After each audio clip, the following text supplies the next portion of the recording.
ఒక ముసలాయన రోజు అద్దం తుడుస్తూ కనిపించాడు.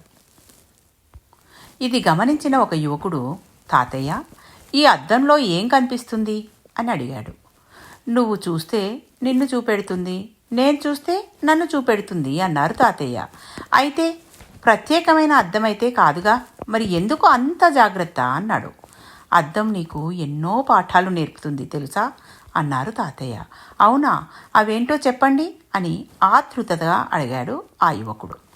నువ్వు అద్దంలోకి చూడగానే నీ ముఖం పైన ఉన్న మరకను ఎంత ఉంటే అంతే చూపడుతుందిగా అన్నాడు. అవును అన్నాడు ఆ యువకుడు.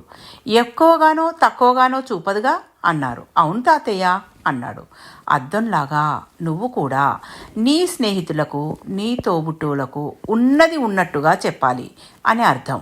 తప్పైతే తప్పని, ఒప్పైతే ఒప్పని, అంతే కానీ ఎక్కువ తక్కువగా ఇంకేదో ఊహించి చెప్పకూడదు అన్నారు. ఇది మొదటి పాఠం. అద్దం ముందు నువ్వు నిల్చుంటే నిన్ను చూపెడుతుంది, నువ్వు లేకపోతే నిన్ను చూపెట్టదు. అలాగే ఎవరి గురించైనా మాట్లాడాలి అంటే వారి ముందే మాట్లాడాలి, వారి వెనుక మాట్లాడకూడదు అని అర్థం. ఇది రెండవ పాఠం అన్నారు. అద్దం మన ముఖం పైన ఉన్న మరకను చూపెట్టిందని కోపంతో ఆ అద్దాన్ని పగలగొట్టం కదా.